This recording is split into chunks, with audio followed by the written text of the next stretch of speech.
لا إله إلا الله لا إله إلا الله الحمد لله وحده والصلاة والسلام على من لا نبي بعده وعلى آله وأصحابه ومن بهديه مقتدى أما بعد أعوذ بالله من الشيطان الرجيم بسم الله الرحمن الرحيم ولا تأكلوا أموالكم بينكم بالباطل وتدلوا بها إلى الحكام لتأكلوا فريقا من أموال الناس بالإثم وأنتم تعلمون إن الذين يشترون بعهد الله وأيمانهم ثمنا قليلا أولئك لا خلاق لهم في الآخرة ولا يكلمهم الله ولا ينظر إليهم يوم القيامة ولا يزكيهم ولهم عذاب أليم ألا إن دماءكم وأموالكم وأعراضكم حرام عليكم كحرمة يومكم هذا في شهركم هذا في بلدكم هذا صدق الله وصدق رسوله النبي الكريم ونحن على ذلك من الشاهدين والشاکرین والحمد للہ رب العالمین۔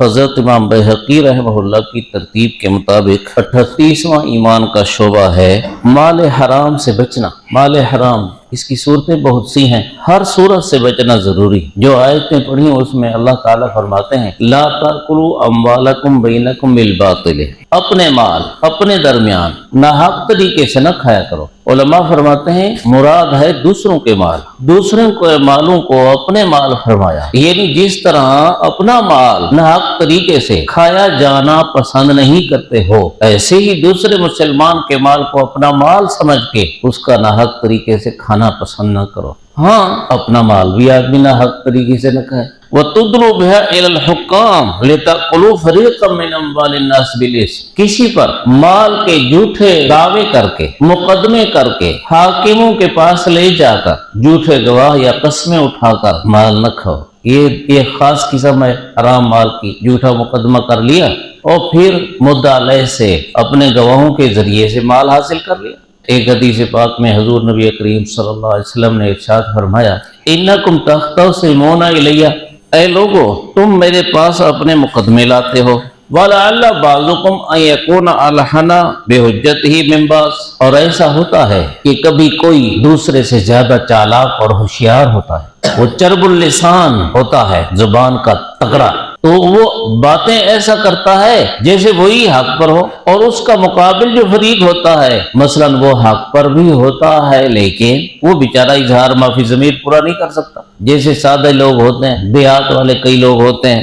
ایسی صورت میں اگر کوئی میرے پاس مقدمہ لائے اور میں اس چرب اللسان شخص کے حق میں اس کی باتیں سن کے فیصلہ کروں اور وہ حق پر نہ ہو، فرمایا فَمَنْ قَطَعْتُ لَهُ مِنْ حَقِّ أَخِيهِ شَيْئًا فَلَا يَأْخُذُهُ، جس کو اس کے بھائی کے حق میں سے کچھ میں دے کر حوالے کر لوں، اسے چاہیے کہ جب وہ حق پر نہیں تو نہ لے۔ فَإِنَّمَا أَقْطَعُ لَهُ بِهِ قِطْعَةً مِّنَ النَّارِ، لے گا تو یوں سمجھے کہ میں نے اسے جہنم کی آگ کا ٹکڑا دے دیا۔ کئی لوگ جھوٹے مقدمے کر کے جیت جاتے ہیں نا، جب نبی کریم صلی اللہ علیہ وسلم کی عدالت کا یہ حکم ہے تو پاکستان کی عدالت کا کیا حکم ہوگا؟ یعنی اس حدیث پاک نے بتایا کہ اگر کوئی جھوٹا مقدمہ کر کے مال، زمین، کوئی چیز بھی دوسرے کی لے لے تو عدالت کا فیصلہ دنیا کے اعتبار سے اگرچہ نافذ ہوگا لیکن اللہ کے ہاں یہ اس کے لیے حلال نہیں ہے، اس لیے کہ غیر کا حق غیر کا حق ہے۔ اگر عالم دین کہے کہ اس کا نہیں تیرا ہے، اگر جج کہے کہ اس کا نہیں تیرا ہے، وکیل کہے اس کا نہیں تیرا ہے، تو آپ خود بھی غلط ہیں، یہ جج، وکیل اور یہ مولوی بھی غلط ہے۔ حق اسی کا ہے جس کا ہے، کسی کے حوالے کر لینے سے وہ آپ کا حق نہیں بنتا۔ فَإِنَّمَا أَقْطَعُ لَهُ بِهِ، ایسا سمجھ لے کہ اگر مال ہو یا زمین، وہ قاضی کے، جج کے فیصلے کے ذریعے سے جہنم کی آگ کا حصہ لے رہا ہے۔ یہ وَلَا تَأْكُلُوا أَمْوَالَكُمْ بَيْنَكُمْ بِالْبَاطِلِ وَتُدْلُوا بِهَا إِلَى الْحُكَّامِ کے مطابق ہے کہ قاضیوں، حاکموں کے پاس فیصلے لے جاتے ہو دوسرے پر مقدمہ کر کے، لِتَأْكُلُوا فَرِيقًا مِّنْ أَمْوَالِ النَّاسِ، دوسرے لوگوں کے مال کا کوئی حصہ کھا لیتے ہو بِالْإِثْمِ، گناہ کے ساتھ، وَأَنْتُمْ تَعْلَمُونَ، حالانکہ تم جانتے ہو کہ تم ناحق ہو اور وہ حق پر ہے۔ یہ اللہ فرما رہے ہیں۔ ایک حدیث پاک میں ہے زمین کا ایک جھگڑا تھا، حضور نبی کریم صلی اللہ علیہ وسلم کی خدمت میں پیش ہوا۔ ایک آدمی کہتا ہے یہ زمین میری ہے، دوسرا کہتا ہے میری ہے، تو آپ صلی اللہ علیہ وسلم نے جو مدعی تھا آپ نے فرمایا کہ بھی گواہ ہیں، تو شاید گواہ بھی نہیں تھے، ایک نے کہہ دیا کہ میں قسم اٹھاتا ہوں اس پر. آپ نے فرمایا قسم اٹھاؤ گے؟ ہاں اٹھاتا. آپ نے فرمایا خیال کر لو قسم جھوٹی اٹھاؤ گے اور تمہیں مل جائے گا تو حلال نہیں ہوگا. اس کے قسم اٹھانے پر آمادہ ہونے پر یہ آیت نازل ہوئی. اللہ نے فرمایا جو لوگ اللہ کی قسم اٹھا کر دنیا کا سامان حاصل کرتے ہیں اولئک لا خلاق لهم فی الآخرہ، آخرت میں ان کا کچھ حصہ نہیں ہوگا جنت میں سے. ولا یکلمهم اللہ، اللہ ان سے شفقت والی کلام نہیں فرمائے گا. ولا ينظر الیہم یوم القیامہ، اللہ شفقت والی نظر نہیں فرمائے گا. ولا یزکیہم، اللہ ان کو پاک نہیں کرے گا. ولہم عذاب علیم، اور ان کے دردناک عذاب ہوگا. جب اس نے یہ وعید سنی تو پھر کہا میں قسم نہیں اٹھاتا. تو آپ نے فرمایا کہ پھر دے دو نا، پھر اس کا مطلب ہے کہ تمہارے بھائی کا حق ہے نا، دے دو پھر اس کو. آج ہم بہادر اور جری بنتے ہیں لیکن اللہ کی عدالت میں تو پیش ہونا ہے. تو حرام مال کھانے کے کئی طریقے ہیں. ایک ہے مثلا چوری کرنا، اور جو چوری کو ماحول میں برا سمجھا جاتا ہے اور چور کو بری نظر سے دیکھا جاتا ہے، اس لیے ہر آدمی چوری کی ہمت نہیں کرتا اور ہر آدمی اس کو برا سمجھتا ہے. لیکن کئی ہیں جن نے پیشہ بنا رکھا ہے چوری کا، اور کئی تو چوری سے بڑھ کر بھی ڈاکے میں پہنچ جاتے. اور ڈاکہ تو علل اعلان پیسہ لینا ہوتا ہے. ہمارے پاکستان میں اس وقت چوری تو کیا، اب ڈاکے کے مقدمات زیادہ ہو رہے ہیں. کیوں؟ اس لیے کہ ڈاکو ایک پیشہ ور ہوتا ہے اور پیشہ ور کے پیچھے کوئی ٹریک ہوتی ہے، اور ہمارے تھانے انتظامیہ یہ ٹریک بنتے ہیں. ہمارے ہاں جو آدمی مارا گیا تھا اور بڑی بری حالت سے مارا گیا تھا، اس کے پیچھے کتنے تھے؟ یہ جو ہمارے علاقے میں مارا گیا تھا اس کے پیچھے کتنے تھے؟ تھانہ بھی ساتھ تھا، اور تھانے کے علاوہ بڑے بڑے دنیا دار اس کے پیچھے تھے. سیٹھان دنیا دار اس کے پیچھے تھے. کئی تو حصہ دار ہونے کی وجہ سے اور کئی ڈر کی وجہ سے. جو ڈر کی وجہ سے وہ تو چلو کہہ سکتے ہیں کہ مجبور تھے. جیسے آدمی اپنی جان مال گھرانہ بچانے کے لیے ڈاکو کو پیسہ دیتا ہے کہ بھی خدا کے لیے مجھے کچھ نہ کہنا، بس یہ میں تمہیں عزت و شرافت کے ساتھ یہ پیسہ دے رہا ہوں بس. اب وہ چاہے 50,000 ہو یا چاہے لاکھ ہو، اور سال میں ایک بار دینا پڑے یا 2 بار. ایسے ہمارے کئی زمیندار لوگ تھے جو ان کو یہ بتھا دیتے تھے. جب ایک عوام میں سے عام آدمی ایسوں کو بتھا دینے پر مجبور ہے، وہ لوگ بھی تو کسی کو بتھا دیتے ہیں.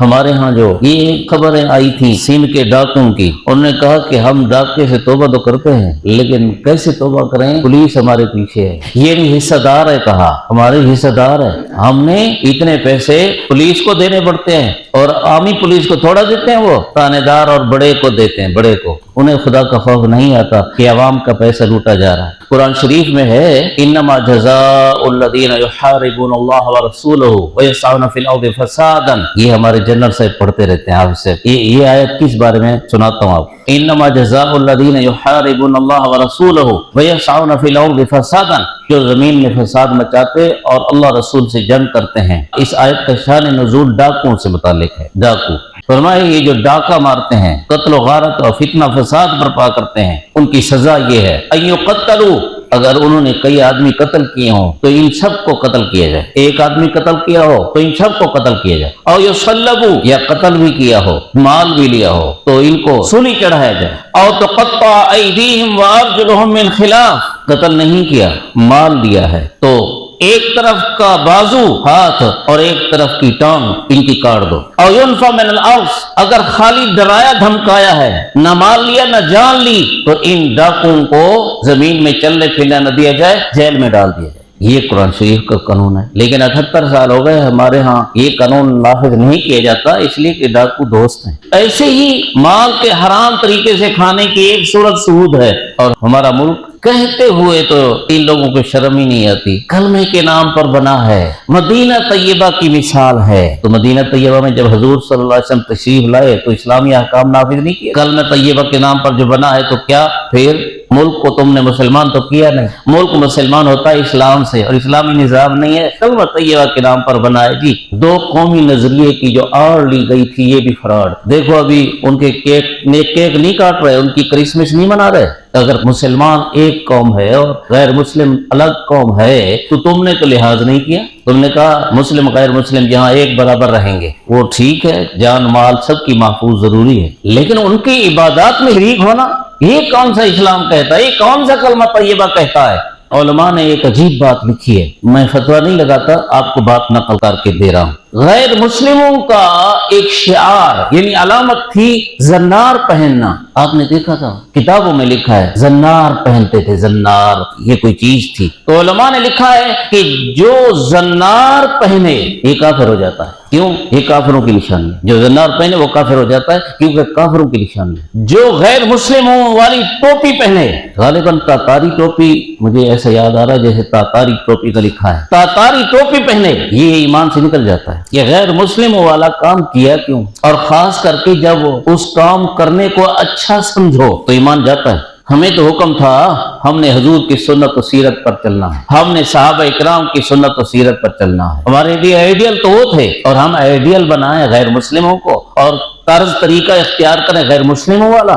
پاکستان کے دفاتر میں ٹائی لگائی جاتی ہے. ٹائی، یہ ٹائی کیا ہے؟ یہ عیسائیوں کی نشانی ہے. وہ کس لیے پہنتے ہیں؟ وہ یہ بتانے کے لیے کہ ہمارے پیغمبر حضرت عیسیٰ علیہ السلام ہمارے گناہوں کا کفارہ ہو کر سولی چڑھ گئے. وہ اپنے مذہب کا شعار سمجھتے ہیں اور مسلمان نے بھی وہی ٹائی پہن لی. اگر زنار پہننے سے آدمی کا ایمان جاتا ہے تو ٹائی پہننے سے کیا رہتا ہے؟ کتنی خطرناک بات ہے.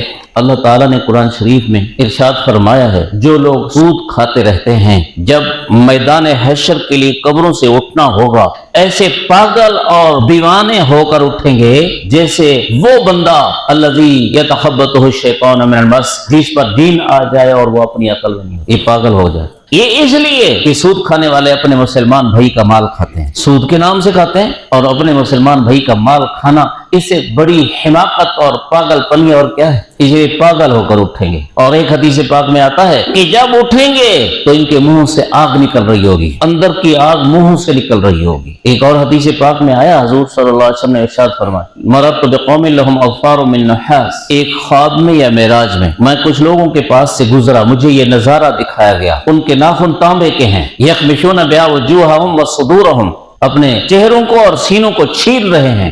اسی کے ساتھ ایک اور حدیث فرمایا کچھ لوگ دیکھے میں نے بطونہم کالبیوت، پیٹ بڑے بڑے جیسے کمرہ ہو، فی الحیات، ان پیٹوں میں سے سانپ نظر آئے، پیٹوں میں سانپ نظر آئے. یہ کون لوگ تھے؟ اکلۃ الربا، سود کھانے والے. حضور نبی کریم صلی اللہ علیہ وسلم نے ایک حدیث پاک میں ارشاد فرمایا جو بندہ سود کھاتا ہے، سود کھانے والے کو 72 گناہوں کی تعداد کے برابر گناہ ہوتا ہے. 72 حوبا، 72 گناہوں کے برابر گناہ ہوتا ہے. ان 72 میں سے کون سے ہیں وہ 72؟ اصغرها کمن اتی امہ فی الاسلام کمن اتی امہ علانیہ. 72 میں سب سے ہلکا سود خور کو جو گناہ ہوتا ہے وہ ایسے ہے جیسے آدمی اپنی ماں سے زنا کرے. ہلکا، سب سے ہلکا. اب اسے بھاری اور کون سا گناہ ہوگا اندازہ لگائیں. سب سے ہلکا اس کو گناہ اتنا ہوتا ہے جیسے کوئی آدمی اپنی ماں سے زنا کرے، سگی ماں سے. حضرت کعب رحمہ اللہ کا قول ہے 33 بار کا زنا سود کا 1 درہم کھانے سے ہلکا ہے. سود کا 1 روپیہ، 33 بار کا زنا سود کا 1 روپیہ کھانے سے ہلکا ہے. قرآن شریف میں ہے اللہ تعالیٰ فرماتے ہیں کہ سود حرام ہے اور تمہیں اطلاع دی جا رہی ہے باز آ جاؤ، اتقوا اللہ وذروا ما بقی من الربا. اگر کسی کے ذمے تمہاری سودی رقم ہے چھوڑ دو حکم سننے کے بعد. ان کنتم مومنین، اگر تم مومن ہو تو. فإن لم تفعلوا، اگر تم سودی کاروبار نہیں چھوڑتے اور سود لیتے رہتے ہو، فأذنوا بحرب من اللہ ورسولہ، اعلان سنو اللہ رسول کی طرف سے جنگ کا. تمہارے لیے اللہ رسول کی طرف سے جنگ ہے. جب اللہ رسول کی طرف سے جنگ ہو، اللہ رسول کی طرف سے جنگ کا اعلان اسی کو ہو سکتا ہے جو اللہ رسول کا دشمن ہو. میرے سامنے ایک یہ آیت آئی اور ایک حدیث. آیت یہ ہے کہ سود کھانے والوں کو اللہ نے فرمایا اعلان سنو اللہ رسول سے جنگ کا، اور ایک حدیث ہے من عادى لی ولیا فقد آذنته بالحرب. حدیث قدسی ہے، یعنی وہ بھی اللہ کا فرمان ہے. جو میرے ولی سے دشمنی کرے میں نے اس سے اعلان جنگ کیا ہوا ہے. ولی کی دشمنی کرنے والا یہ سکھ نہیں پا سکتا. جسے اللہ کا اعلان جنگ ہے تو کیا وہ شخص خود فاتح ہوگا یا اللہ؟ شکست خوردہ اللہ ہو سکتا ہے؟ نہیں، شکست اس کا مقدر ہوگا. دنیا بھی برباد ہوگی، عیش و سکون برباد ہوگا، اور قبر حشر موت بھی برباد. یہ اللہ تعالیٰ نے کیسے فرما دیا؟ میرا اس کے ساتھ اعلان جنگ ہے. اعلان جنگ ہو اور اسی جنگ کے اعلان کے بعد اسی جنگی حالت میں بندہ مرے اور پھر بخشا جائے. یہ تو اللہ کا دشمن، رسول اللہ کا دشمن بن کے مرا ہے. ایک بات اور بھی بتاؤں، دشمن کو دشمن سرخرو نہیں کرتا، جس کا مطلب یہ نکلا کہ خطرہ ہے کہ سود کھانے والے کا خاتمہ ایمان کے بغیر ہو، اور خطرہ ہے کہ ولی کے دشمن کا بھی خاتمہ بغیر ایمان کے ہو. ہاں توبہ کر کے مرے تو اور بات ہے، اگر توبہ نہیں کرے گا اور اسی حالت میں رہے گا تو یہ بڑا خطرہ ہے، بڑا خطرہ. اب اگر خدا نہ کرے ایمان کے بغیر موت آئی تو بڑے سے بڑا ولی اس کا جنازہ پڑھے اور سینکڑوں ہزاروں دفعہ اس کے لیے ہاتھ اٹھا کر مغفرت کی دعا کریں اور سینکڑوں ہزاروں اس کے لیے ختم قرآن کریں، سب ضائع ہے، سب ضائع ہے. اس کے اپنے اعمال ضائع ہو گئے تو یہ دوسروں کے اعمال اس تک کہاں پہنچے گے؟ سب ضائع ہے. اس لیے کہ اعمال کی قبولیت کے لیے اور اعمال کا فائدہ ہونے کے لیے ایمان تو شرط ہے، ایمان کے بغیر کوئی فائدہ نہیں. کفر وہ اتنا بڑا ایٹم بم ہے کہ آدمی کی ساری زندگی کی نیکیاں تباہ کر دیتا ہے. اب اگر ایمان کے بغیر اس دنیا سے گیا تو، لیکن ہمارے لوگ ہیں کئی طرح سے یہ کام بھی کرتے ہیں، اس لیے آدمی سود سے بچے. ایک حدیث پاک میں لعنتیں آئیں، لعن اللہ، حضور صلی اللہ علیہ وسلم نے گویا بد دعا دی ہے، اللہ لعنت کرے من، اس شخص کو، آکل ربا، سود کھانے والے کو، وموکلہ، سود کھانے کا ذریعہ بننے والے، کھلانے والے کو، وکاتبہ، سود کا لائن دائن لکھنے والے منشی کو، اور وشاہدہ، جو سودی معاملے پر گواہ بنتے ہیں، ان پر اللہ لعنت کرے. اب حضور صلی اللہ علیہ وسلم کی بد دعا سے یہ کیسے بچیں گے؟ اور لعنت کا مطلب آتا ہے، لعنت کا مطلب ہے اللہ ان کو اپنی رحمت سے دور کرے، اور جو بندہ رحمت سے دور ہوگا تو اس کا معنی ہے وہ جنت سے دور ہوگا. اس لیے کہ جنت اللہ کی رحمت کی جگہ ہے، اور جب یہ رحمت سے دور ہوا تو جنت سے دور ہوا، یہ پھر جنت کا مستحق نہیں ہوگا. ہمارے ہاں یاد آ گیا، یہ میں مسئلے پہلے بہت دفعہ بیان کر گیا ہوں، لیکن افسوس ہے ہماری قوم پر. یہ کہتے ہیں یا تو ہر سال تازے کرو، اور نہ ہمارا کام تو یہ ہے ادھر سے سنا ادھر نکال دیا، اور یا سنا ہی نہیں، اور یا پھر کیا کہہ دیا کہ مولوی کے اپنے مسئلے ہیں، تم اپنا کام کرو، مولوی کے اپنے مسئلے ہیں. اگر کوئی مولوی گھڑتا ہے کوئی مسئلہ تو گھڑتا ہوگا، میں نہیں. ابھی گنے کی خرید و فروخت ہو رہی ہے، اور خرید و فروخت میں یہاں کانٹے پر ایک خرید و فروخت ہو رہی، کانٹے پر پروا والا، میرن والا، ماڑے والا، رمک والا وہاں سے آگے کانٹے پر جائے اور وہاں اس کو زیادہ ریٹ پر اسے خریدا جائے گا. چلو فرض کرو اگر 450 من ہو، 450 پر من ہو، تو وہاں سے وہ 500 پر من لے لیتے ہیں. آدمی تو دیکھتا ہے بہت نفع والی بات ہے، لیکن کس طرح سے لیتے ہیں؟ یہاں کا گنا تھا، ماڑے کا گنا تھا، اور وہاں سے ایل پی لگائی اور 450 کا 500 پر. یہ ایل پی حرام ہے. ڈرامے کیوں کرتے ہو؟ معاملہ تو مر کر اللہ سے ہونا ہے. بندو کا جو کھا لو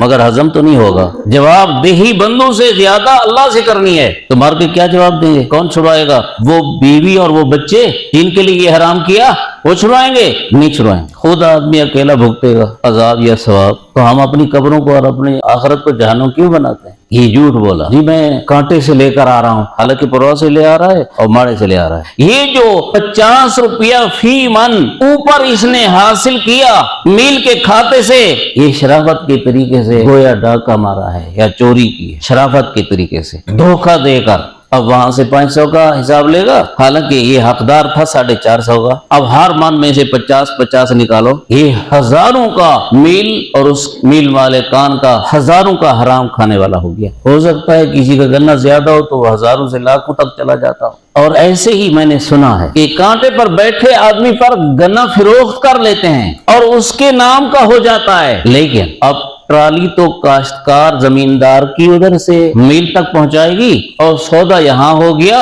اور 500 پر ہو گیا. کانٹے سے لے کر میل تک پہنچانا بھی زمیندار کی ذمہ ہو گیا.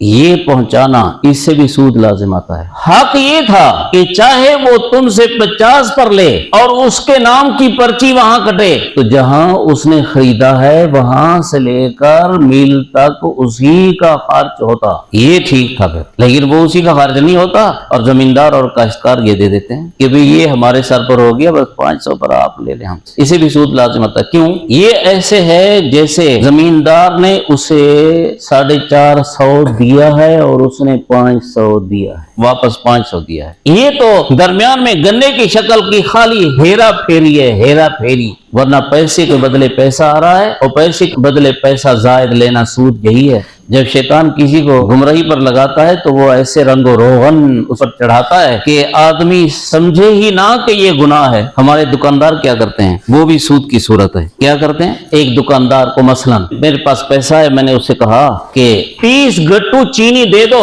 وہ میرے ہو گئے، پیسے ادا کر دی، 30 گٹو چینی کاغذی کارروائی کے اعتبار سے لے لی، لیکن وہ پڑی اسی کے پاس ہے۔ مہینہ گزرا، 2 گزرے، 3 گزرے، 4 گزرے، 5 گزرے، جب دیکھا کہ چینی مہنگی ہو گئی ہے تو اسے کہا کہ میری چینی فروخت کر دو، اور پھر اس نے نفع کے ساتھ چینی فروخت کر لی، اور آدمی خوش ہے کہ میں نے بڑا نفع کما لیا۔ یہ سود کما لیا، یہ تم نے نفع نہیں کمایا، قبر و حشر کا نقصان کمایا ہے۔ اللہ ہمیں سمجھ نصیب فرمائے۔